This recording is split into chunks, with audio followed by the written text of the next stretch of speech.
chess set, and I kind of want to do a video about chess. We're not going to talk about like the actual strategy and stuff because neither of us are experts. This is Kevin, by the way. Kevin, say hi. Hello. Do you want to go by anything else besides Kevin since it's the internet and nobody exists? I mean, it's kind of we've kind of missed that point, haven't we? A little bit, but it's okay.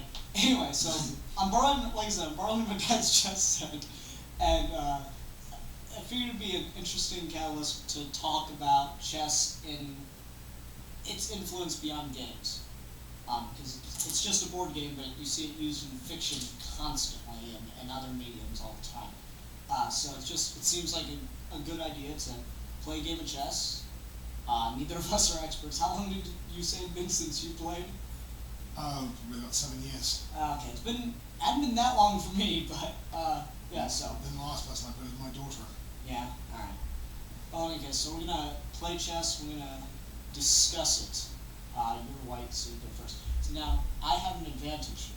I actually know what the pieces are because they look really complex. I'll show you. I'll put a shot up right now of the board, just on its own. But yeah, they look really complex. So hopefully he makes a mistake by not realizing which piece is which piece, and that will lead to my victory.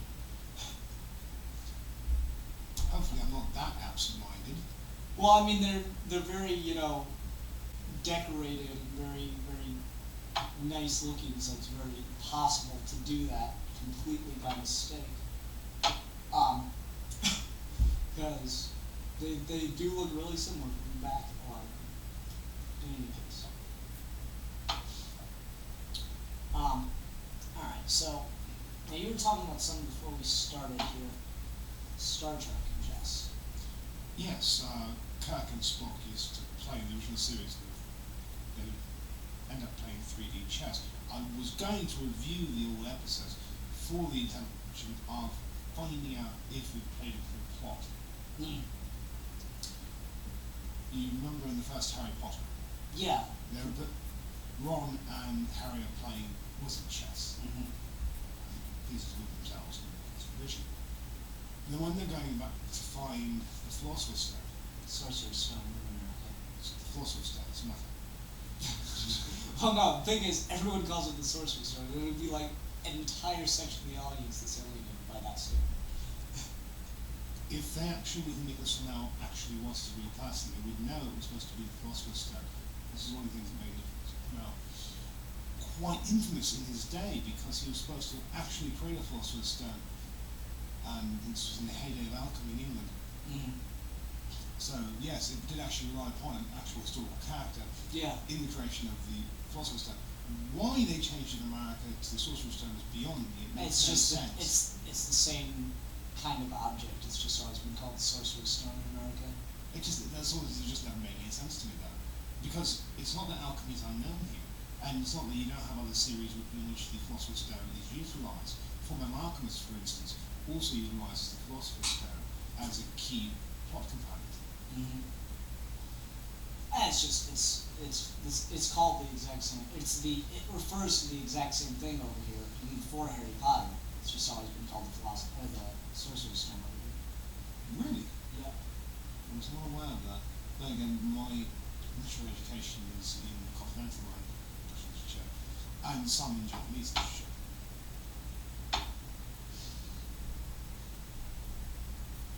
Actually, wonderfully fascinating fact of history, but we're not discussing history, are we?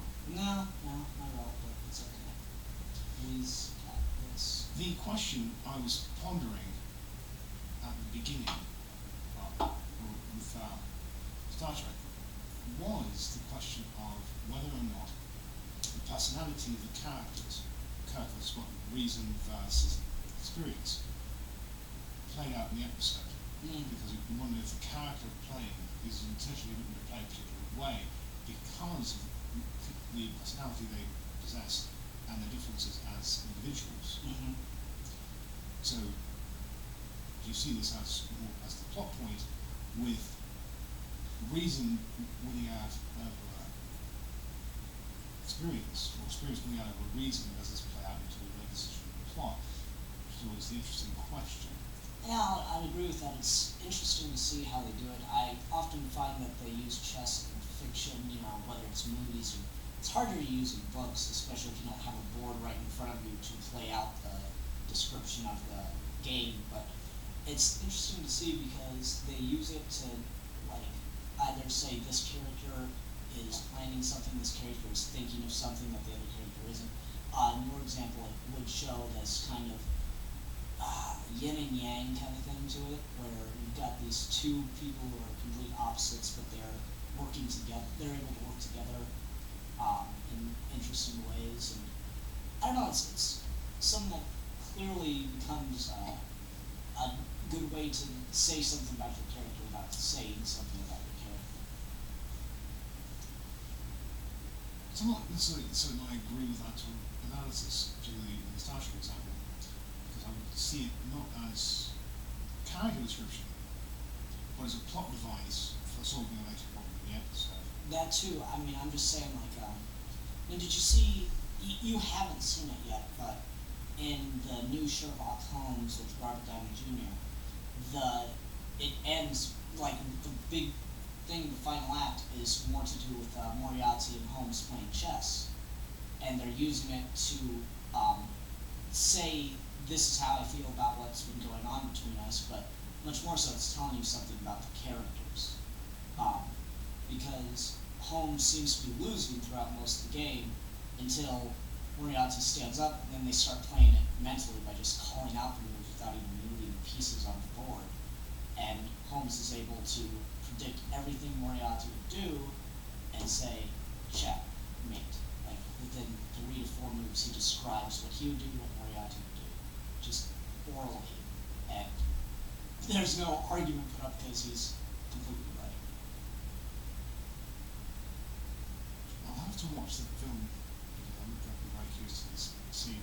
There's always the fun fictionalistic example of God and the devil playing chess. There's always the wonderful fictional example. I wonder how that plays into that scene. Perhaps. I'm trying to remember. Yeah, Holmes does call him the devil at one point in the film, I'm sure. I've only seen the movie 2 times, so it's hard for me to tell if I'm remembering it correctly.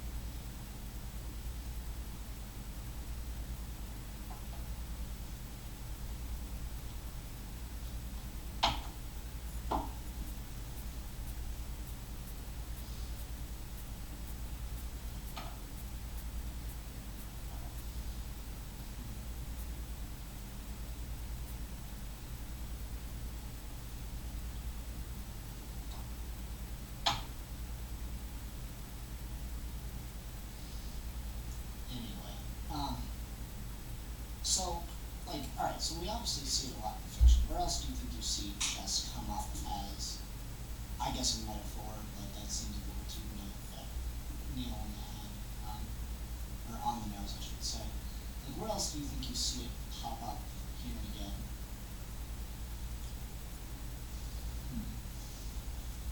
When I say pop up, you know, sort of the historical examples, like Yeah, the just like, kings. yeah. Just where you see it, rear its head, where it's not necessarily fiction, but where it's used to try to say something else. Yeah. Well, then Franklin used it as an example several times of success in business and success in life. There's always those examples. There's always quite a few of those examples of people comparing the moves in chess as champions, employed in chess as a means to improve on station of life, how much you work.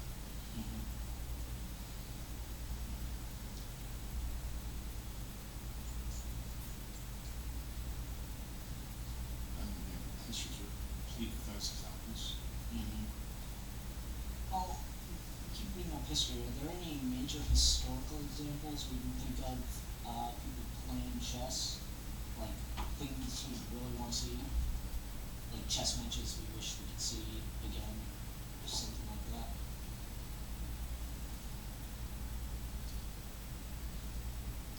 Any match starring Bobby Fischer would be brilliant to see. Particularly when he was a child. seeing Bobby Fischer play as a child would be akin to seeing Miyamaro Musashi fight at 11 years old. References that are lost on me. Miyamaro Musashi was essentially a kendo prodigy. He actually beat his first adult at 11 years old. A trained master in kendo beat him at 11 years old. Had never trained in his life. Huh. It's interesting. Bobby Fischer was essentially the same way. He was essentially a prodigy in chess. He could go and play chess in the park, beating men who'd been doing it their whole lives. Mm-hmm. Well, let me ask you this. There's that big thing about can a computer beat a chess master. Do you find that feat impressive or not? Because it's happened several times now. And it'll happen more and more often as programming languages become more complex. Mm-hmm.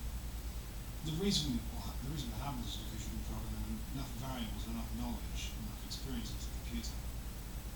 Wow, we know enough potential moves and counters for each possible permutation of the game. Exactly, that's my problem. So- I don't find it all that impressive because there are only a set number, like it's a big number, but there are only a set number of ways that a game can play out. So a computer has the ability to calculate instantly every time a move's made what the most likely, what the biggest probability of the next move is going to be. So I mean, it's essentially just looking in a book every time the opposite player makes a move, and I'm not that impressed by it personally. I'm not sure if impressive is really the end goal. Well, Because the idea of that isn't so much the, hey, look how great this computer is. mhm. It's more, look how far we've come in our ability to program a machine. I agree with that. It's impressive that it can be programmed to beat another person, that it's able to make all those calculations so quickly. But at the same time, people always talk about it like it's. I always hear people talk about it at least like it's an amazing feat. Like it downplays what the person playing is doing. Well, it's a valid person, I suppose. The examples are always, particularly into the programming space, they're always about the game as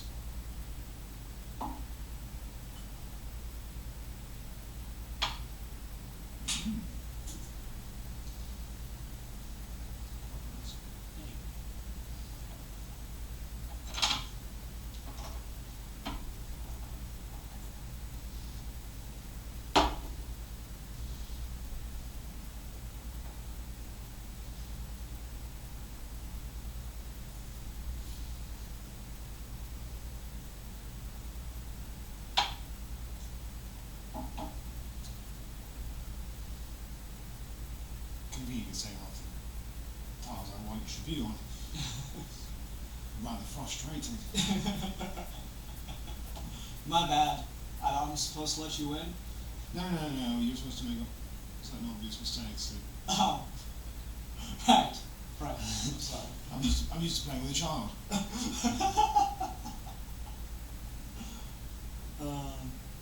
No, I just beat my dad for the first time just this past Christmas, Ah, so I'm getting good.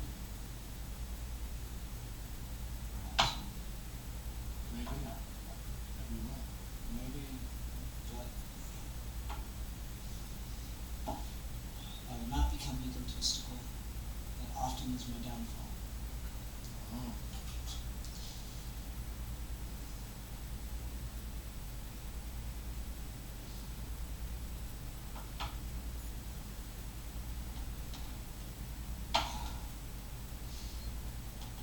I like the rooks in this, just to, while you choose from it.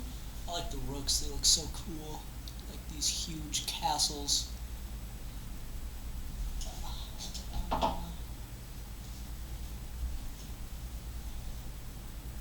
Dry movements off that. What? Some dry movements off that. Oh, for that's Oh. my problem. I was ignoring it, so okay, I'm going to try and do it. Ignore it completely. Oh, yeah, that sucks. Sorry. It's alright, I'm not so used to playing. Mm. And my daughter was 8, I believe, last time we played. Oh, yeah? The last time I played chess was 8. I was still, yeah. You never, like, alright, so you ever play chess online then? No, I haven't played computer-based chess quite since, probably since '91. Mm-hmm. See, I played a little bit of it, and I don't care for it. Like, the one way that was good is I played it over while on Skype with someone.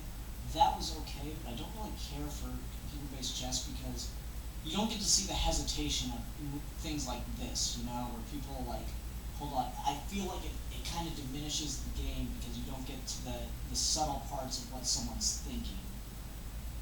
You know, with the game that has this many variables, this many different options of ways things can move, what people can do with them, I feel like you really get to get inside someone else's head. And there's not many socially acceptable times where you get to do that. So I don't care for, you know, computer chess because yeah, you can still have the fun of the game, but you don't get to play this in his head as much.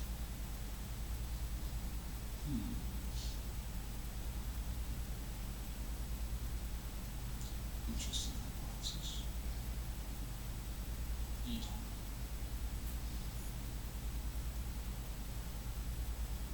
If the analogies regarding chess are correct, then most of the time we do get a chance to play for Wisconsin. I mean, this would seem to be one of the things we do in life, is play for Wisconsin. Mm.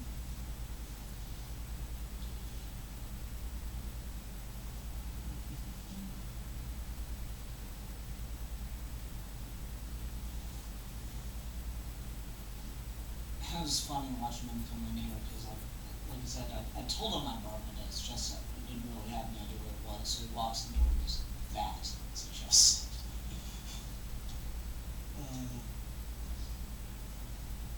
Yeah, I got this. See, I had this great plan from my father, and I didn't. He kind of screwed it over. He had just a regular chessboard at one point. You know, wood pieces, not that impressive, and he always really liked to play. So I decided, oh, I can buy the pieces, the board, and the like holders separately. So I was gonna have, you know, a Christmas, a birthday, and another Christmas present, all planned out. But no, I bought him the pieces, come back up 2 weeks later, and he's got both of these. It's annoying.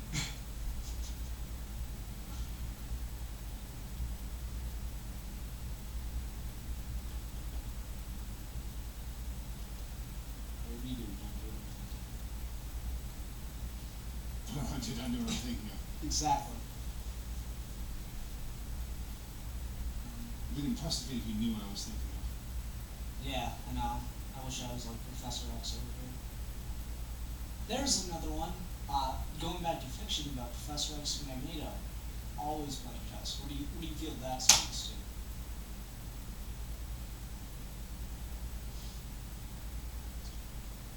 I always found the games between Professor Xavier and McCoy much more interesting than the ones between he and Magneto.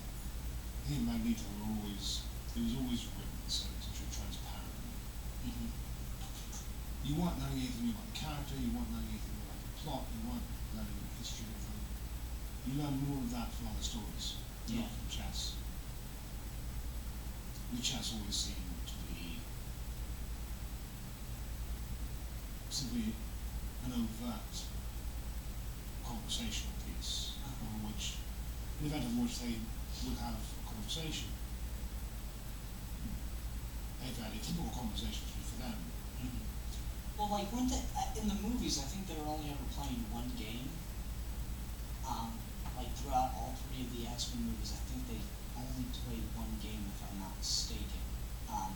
Which I did find interesting because it never gave you a clear winner. I never read any of the comics, so I can't speak to that. See, Okay, the film one, I don't think it was meant to give you.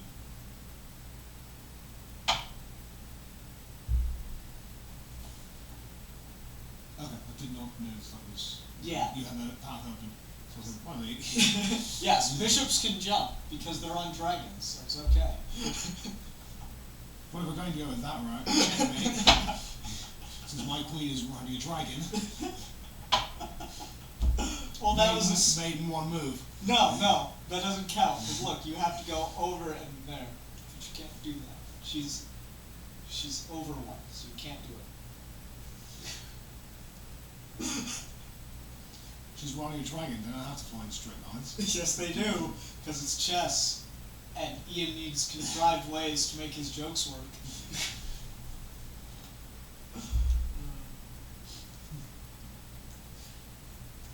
Even when I contrive the ways to make jokes work, they're not really that good. Shh. No one knows that. Everybody just go back to whatever you were doing. You know, play your Tetris on YouTube, because that's what I always do during long videos like this. Even when there's something visual going on, when it's mostly a conversation, I'll just play chess on YouTube. Not chess, Tetris. Did you know you could do that? No, I did not know you could do that. Yeah, it's like a built-in, it's like an Easter egg. Imagine. Family something letter is not you, by the way. No, you period 20. Oh, you, okay. I thought you were talking about Mew. No. You 20. You dot tournament. Yeah. Okay. First one. Not that I would ever do that. Ever. Why not? That's the way CBC distributes all of their programming. They do, that actually, the Canadian Broadcasting Company does actually distribute their programming via torrent sites. Oh, interesting. Perfectly legal. Did not know that.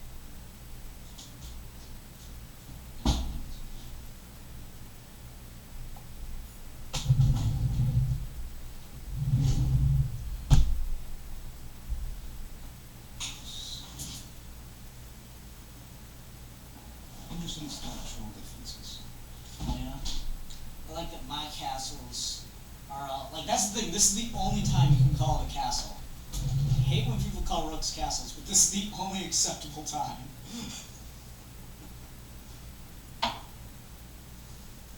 You know, it's one of those little pet peeves of mine.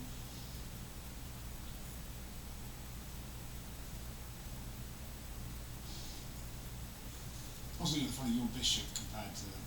Oh yeah, yours is standing. This is one of the few pieces that's broken because you look at your other bishop here and he's got Yeah, it's like. claw stuff, but Doesn't this be your the skeletal differences which are rubbish? This one is like. yeah. A couple pieces broke. I mean, my dad had this in Grand Rapids, and then he moved to Canton, Michigan, so there was a little bit of breakage during the move, but not terrible. I'm sure someone's noticed that. That's one thing. But, yeah.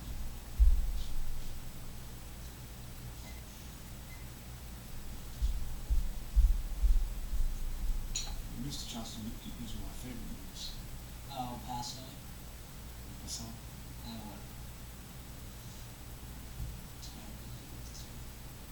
Fancy French words. That's what the movie's called. Still, That's a French word also, by the way. I know. You're just upset because I'm better at French than you are. Yes, You that is true. I'm also better at German than you are. Yeah, but I'm not trying to do well in German. There's a significant Not this semester, anyway. Not this semester. Once you've had French, then you can try to fail at German. Pretty much. That's kind of the plan right now, to be honest. Make trying to fail maths this time around. Yeah. What are you taking this time? Calculus 1 and discrete. What was that? 154? 154 and 165. Oh. Okay. Didn't you take 154 right after 153? No, sorry, it's not logic. What is it? Well, discrete is computer programming. It's mathematical programs. Okay. It's really logic in mathematics form. Okay, that seems Unfortunately, somewhat no, easier. no, because I know about the rules of logic. Ah, And I got in quite many fights with my professor over this because he claimed that he could do things like imply things in the question that weren't possible. I had one question where he began the question by asking, by saying, assuming you get the value m, assume that the value m is less than or equal to 500, and then he gives you a bunch of other random bits of data. And then he says, for you to conclude the value for m. He's given you an assumption defining m, yeah. and then asked you what the answer is, and then expects that you can actually find another answer other than the assumption given, Yeah. and that he hasn't broken any of the rules of logic. And he can never probably explain to me why he could do that, other than simply say, I'm allowed to make assumptions like that, and I'm allowed to imply things in questions that appear straightforward to logicians. Have fun. Yeah. Not my best class, and of course, And you're so damn argumentative, I bet you just dug a hole for yourself. I just dug a hole for myself. And it then turned out the last exam, on the exam class, was essentially every single question. There was the most missed question for every single exam, Oh, yeah? all on one exam. So and he never actually went and explained how you were supposed to get these answers based on his erroneous logic. I had a math teacher like that in high school. It's like, I don't understand this. Well, we already covered that. You need to ask more questions. I ask a question. We've already covered that. You need to pay more attention. Thanks. So you're breaking the rules of logic. This is a logical fallacy. This is a petitio principio. You're not allowed to go and say the value for m is less than or equal to, or greater than or equal to 500. What is the value of m? And then expect the answer to be something different. And you're not allowed to do that at all. Kevin and I both philosophy majors. He's actually completed his, gone on to grad school and everything, and then done like 17 other majors, but then is working at Buffalo Wild Wings. So, college. Everyone go to uni. It's wonderful. Absolutely brilliant. Wizard, wonderful time. So how many languages do you speak again? 7. Okay. Well, I don't speak 2 of them because they're dead languages, but still. Latin and what else? Ancient Greek. Okay. How much does ancient Greek translate to modern Greek? Not nearly enough. Damn. There's a lot in ancient Greek that simply is Forgotten or not utilized. Okay, it's okay. Let's say you've had a conversation with Dr. Moore on eros, agape, philia, all these terms for love. Yeah, a little bit. I know you've read the symposium. You've had to read the symposium in ancient. I'm taking No, you're it actually right taking now. ancient right now.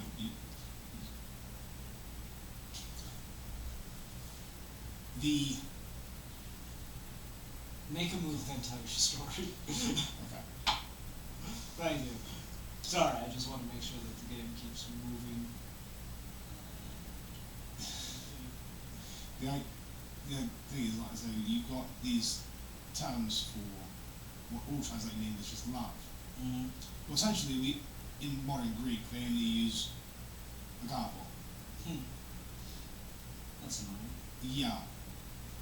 Which is incredibly annoying because ancient Greek tends to actually be the most precise way of talking about the neurophysiological reality of love. Since what we classify as love in English is actually 3 separate neurophysiological processes, all of which rely upon different neurochemistry and have different triggers. Interesting. I don't know, it always annoys me because I have a hard time wrapping my head around other languages. I can learn other words, I just have trouble learning completely, feel like you need to think in it to really get it. I have trouble getting myself to think in another language. So I don't know. So we're going to think of another language. I have no idea how people just learn languages for fun. Like, I have no idea how people just learn Klingon. That amazes me. Do not say something in Klingon. I swear, this show is called Geeky Gentlemen. It is not called Sad Nerds Speaking in Klingon. You've been to the physics department, right? Yeah. Go ahead, say whatever you want to say in Klingon. No, I'm just going to put this out there. In the physics department, there's this little bulletin board they had up for the physics student group on campus, and they actually used to have a whole thing written in Klingon in the board for the physics majors. I don't know, the line that always cracks me up. I haven't watched much Star Trek, but I've seen the episode where you've never understood Shakespeare unless you go back and read it in the original Klingon. Genius writing right there. That's actually a pretty bit of writing. But yeah, I always think it's interesting because I have a master's degree principally focusing on literature and philosophy of science. So of course, I read Goethe. Mm-hmm. I think a lot of times Goethe is much the same as in German. Mm. Mainly because there are so many things that don't translate right. they don't translate properly. This is one of those sort of weird complaints I have about translation. Occasionally, translating something into a word that actually makes sense Requires you to use a completely different sentence or something like that. Yes, and it also requires extensive footnoting as to why you've done it. Mm-hmm. So, we can really, simple example from first instance, book 5 of Dada Xing. Which is? 天地秀不忘, Which translates to? Heaven and earth are not mercy. Is that the literal translation? That's the literal translation of what that means. Okay, and what's it supposed to say? Well, what everyone usually translates this as heaven and earth are merciless. Is that what it's supposed to mean? No, I don't believe so at all. Okay. I sort of hold the dissenting position there. Because I hold the dissenting position because of the word in Chinese "wu," which comes up quite frequently in Dada Xing. So I know the writer would have used it had he meant it. Mm. So that would actually be a message given in 天地秀不忘. Whereas Buddha changes the meaning. Buddha's simple negation of is less. And the central concept in the second half of Dada Xing is quite hukai. Action is action. And so it's a central concept. You wouldn't have a spiritual idea like that. I believe the entirety of that section of that little book, that four paragraphs, is about a character trait which can't be ascribed to Tiandi or Jinsi. So you cannot apply that to either heaven and earth or to the sage. Interesting. That would be my reading of that particular sentence. But again, I said I hold a dissenting position. Give me one moment. Okay. Okay, we're still good. Cool.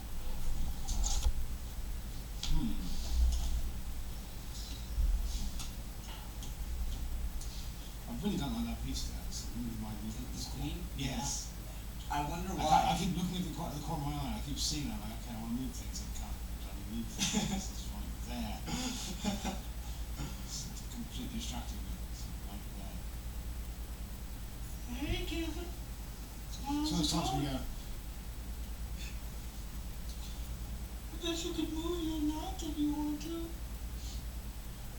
That'd be awesome, wouldn't it? I was going to say, it's one of those occasions where I actually didn't like that's all, actually. Damn it. Stop speaking languages I don't know. You're in first year of French and you don't know the expression bonsoir. Yes, I understand. What does it mean? No. It's good evening. Yes. Not necessarily. Why can't it's something fun that I do. I use the expression bon matin. Can you do that in French? No. Can you do that in Quebecois? I have no idea. Where is Quebecois? I have no idea. French spoken in Quebec. Oh. Okay. So saying bon matin is perfectly acceptable in Quebec. Hmm. Which I rather like, even though I'm not actually living in Quebec. I did spend quite a good bit of time in France. So I live 10 kilometres from. I was living in Germany. I live literally 10 kilometres from the France border. Oh, okay. Very short trip for the driving down Cessna. Interesting.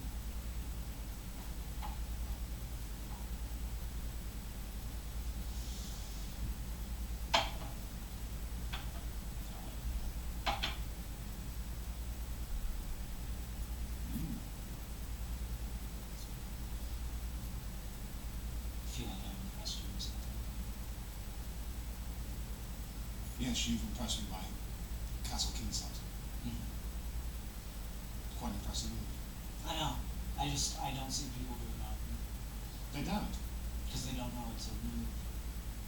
No, it's a move. I just don't usually see the No. point of it unless you actually push into a position where you need to move your king further up from the border.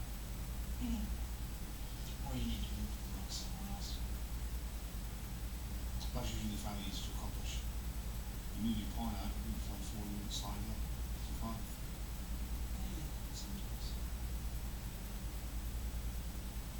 It's probably legal move, so usually that's the point of it. It was a move was designed actually to protect the king. It was a method of hiding the king. Probably as much hidden, but it was designed to hide him to actually combat. Mm-hmm. And the functions of the change. I thought it was clever. It is. Just a very frequently used move.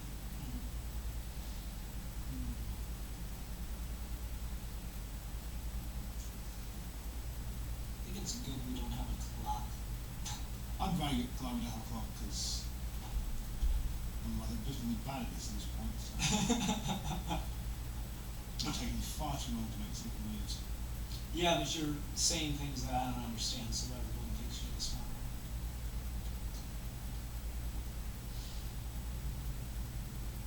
Actually, there's a wonderful study that was recently I was reading in my preparation for this. So there's actually no correlation between ability in chess and intelligence. I'm not surprised by that at all. Actually, it entirely comes down to experience. Well, I don't know. No, it does. That's actually. I couldn't agree with entirely. I think part of it would have to be, You talk the game, you see all enough moves, you essentially, through awareness of the possibilities, you can better understanding. yeah. But at the same time, I feel like there can be someone who plays chess all day and not to be as good as someone who's just got a knack for it. I think that you can't have just a knack for being good at chess. Well, there is Bobby Fischer, so there are people who have a knack for it. But for the most part, Yeah, I So agree it's- that experience plays into it into it big time, but I also think that it does require a certain degree of intelligence to play at some point because there aren't very many unintelligent people who try to play chess that also are not present. Well, asterisk. Just my statements from here. so you can see your words. Do mine come out in a different font? Yes. Oh man, if I didn't have to do this, render this in HD, I would totally make the words. That'd be awesome.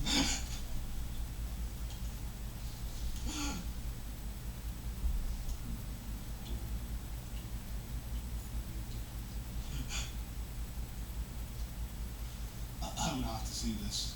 Quite frankly, I'd love to see what sort of font you use for my act. Oh, probably one of the cursive ones.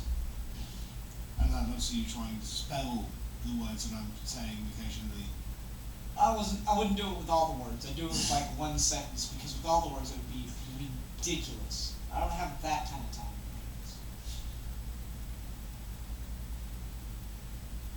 Well, you aren't dating and you aren't working overtime, so you do have a good deal of time on your hands. Yeah, but I'm going to school.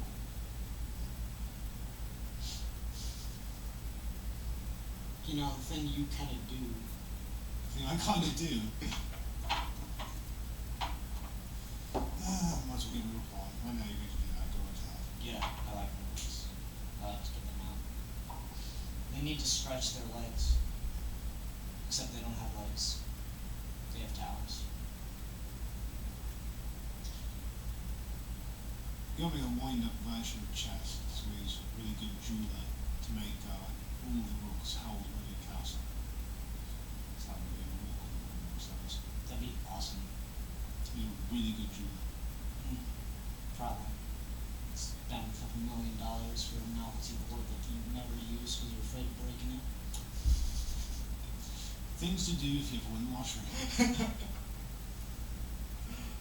Put that right up there on the list. That's actually Right behind get all the Batmobiles. It's actually a really, really wonderfully funny thing that's on Pinterest. Someone put it up there. If you won the lottery and you don't, if you're a multi-millionaire, you don't have a bookcase that goes into a secret room. You're spending your money wrong. You need to give it to me. Exactly. I totally want a secret door. It'd be awesome. Could do so much. By so much, I mean I'd have a room that I just hang out in all day, and no one thinks that I'm home. I want to do. Did you see the movie Clue?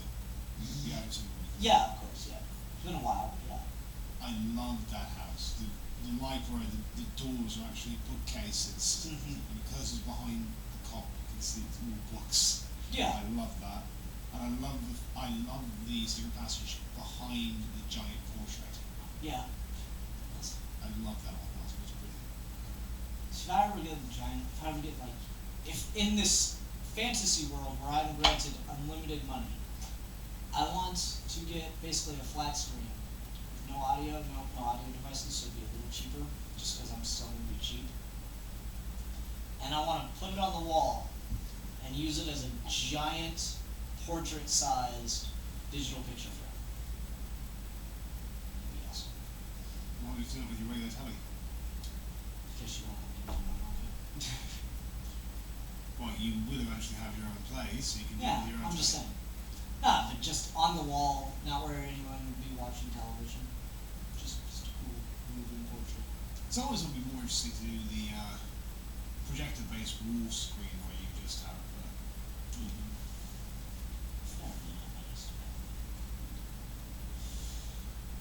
I don't like her there. I don't like her there at all. That was the idea. I don't like her there, and you can't get the night to sleep with her in the game, so it doesn't work like it does in Immortal 2. Well, see, I don't want to lose my night. I didn't want to do this early, but I will. Check.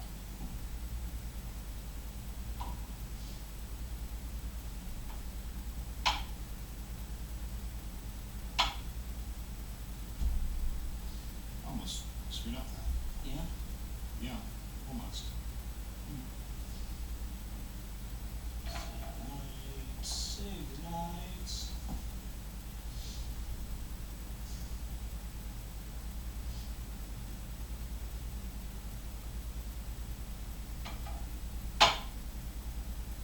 Here we are eating. Queen versus queen divided by night. Damn. Finally, we had a weeping angel. What? Last reference. Yes, lost reference. It's okay. You haven't said you watched Doctor Who. Yeah. Check.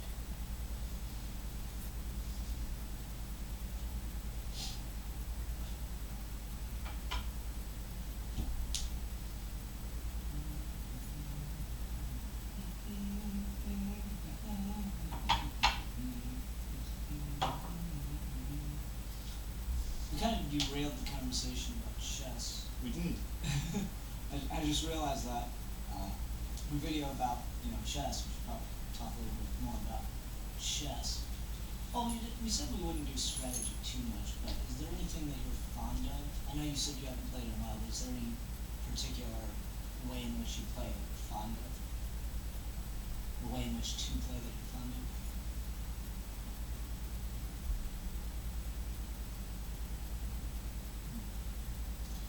That's what it is. I'm way out of practice bits. It's unfortunate. I used to love pawns, but then I started just going, you know what? Let's just try to use the big pieces right away. That sounds like a plan.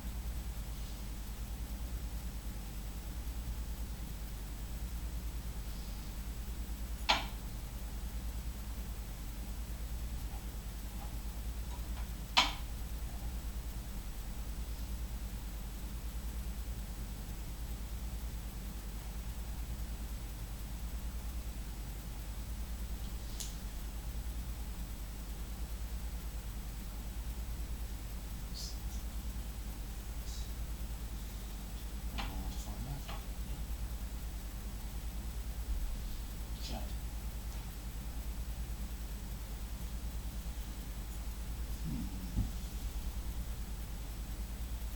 Actually, No, you are right, you are in check.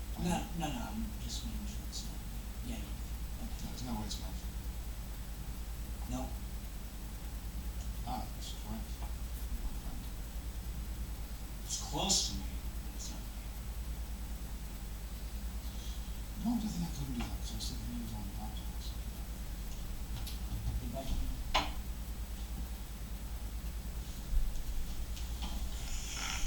Victory. He takes bishop. Sacrifice.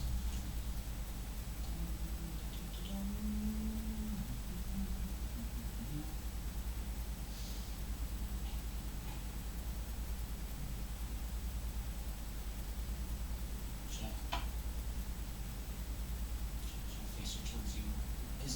Does it hurt more if she's looking at you or looking at me? No, no, considering the way I've been thinking, I'm saying the over a week ago, just like keep my eye on how it moves.